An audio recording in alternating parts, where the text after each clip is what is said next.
Hey everybody, welcome to my first comic review show. What I figured I would do, well, you guys already probably see it on the title already, is Dragonball Z.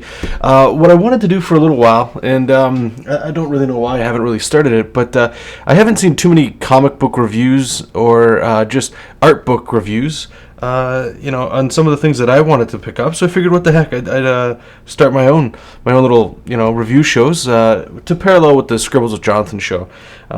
All the comics, manga, art books, whatever I talk about when I do these quick reviews, I'll include a little note right at the bottom there, the YouTube video, where you can see on Amazon if you wanted to pick it up, or if it's an independent comic that I've picked up at a show or something like that, that I'm talking about. I'll include all that stuff at the bottom. But so what I'm going to do for the first one is actually a series that I just picked up, and it's actually breaking my manga cherry.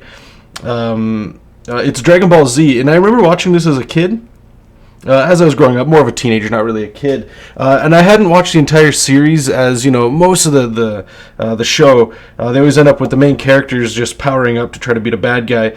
But from what I hear, the actual story, the manga, which the TV show is adopted from, is far superior. So I figured, you know what?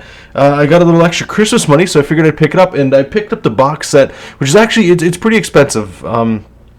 I think it cost in Canadian, it was $120. I think the normal retail is $160, $180, and if you're American or otherwise, you might pay a little bit less. But you get 26 manga for it. So I figured, what the heck, let's do it. But enough the backdrop of that. If you're not familiar with the Dragon Ball series, a lot of the characters are already established in the first Dragon Ball, and this one picks up, I guess, as the series starts to get a little bit more mature, in a sense. I haven't read Dragon Ball. I have seen a couple of the cartoons and stuff, but in the comic, there's some blood and all that. I guess it would be a mature title. There's a little bit of swearing going on in there. See if you guys can pick up some of the artwork here. But it does follow, from what I vaguely remember the story being, this one covers all the main characters from Dragon Ball as they get older and they're starting to get a little bit more powerful. But this is where the Saiyans show up, and the Saiyans are basically an alien race, which the main character Goku, you find out, is. And the first, I guess this is a collection of how many issues here? Let's see. They don't actually have a number that I could see. Where is it? Number 9. So there's about 9 to 10 actual mini comics in this whole collection here. And during the entire event of it, this character Nappa shows up. If you can kind of see him right there, he shows up and he starts to basically set the plot. He starts to move it forward, saying one of the main characters, Goku, was actually sent to Earth to destroy it, and he clearly hasn't done that. And some things happen. There's some really cool shots in here. There's a lot of action. The pacing is very quick. I could go through one of these guys, one of these suckers. This one's one of the smaller ones, and it is, let's see, 150 pages. And I could read that probably about, 20 minutes to a half hour. But if you really want to sink in there and get some of the really cool artwork, I'm a big fan of Akira Toriyama's art style. Ever since I was a kid playing Chrono Trigger back in the day on the Super Nintendo, he sold me on that art. And, a lot of people, I don't want to say rip off Dragon Ball, but I know it's a very popular franchise. And there's some things in it that are, a little kiddish, I'll say. Like some of the writing doesn't seem like it's there. The pacing, like I said earlier, it's very fast. It's very quick. There's a lot of action in it, and some of it seems a little bit like some nonsense going on. There's some jokes, things like that. But personally, as a fan, I recommend it.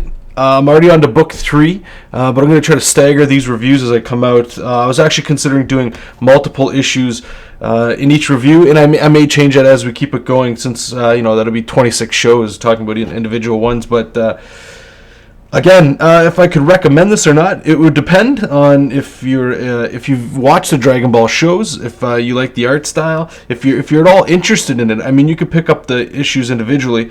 I would recommend issue 3. I just finished that one today, or I guess Manga 3, Volume 3. There's a lot more action in it. You can start to see that the pace is picking up, and it's starting to come to a conclusion. And this one right here is just setting up all the main players what's going to happen, what the outcome's going to be. And there's a little twist at the end, a little fun twist. And this series is pretty old, so you probably already know what it is. But again, for me, I'm really digging it. I'm really... Would I say it's better than the show? What's happening is, as I read it, a lot of the voices and things that I've seen during the show are kind of taking place and stuff like that. But I do like... There's one thing that comics will always have over cartoons, movies, and everything is I can read a panel here to here to here, but I can always go back to this panel here, or by accident look over here and come back. You know, you kind of get that pacing as it's going on, and you start to create your own little story of it. And so far, I would say it's at least on par with the show, if not a little bit better, because I can still look at the still frames, and it's the actual artist doing all of the art. As we're on the TV show, I think some of you guys might know where that it looks like the animation kind of gets a little lost, a little janky every now and then, and the quality is always up there. But yeah, I personally, again, I would recommend it if you're a Dragon Ball fan, or if you're a fan of action, or if you're trying to get into manga, or if you're just like there's a lot of zooms and speed lines in there, But again, I think it's fantastic. I highly recommend it for what I said before, and so check you guys next time. And this has been a review for Dragon Ball Z Volume 1. Take care, guys.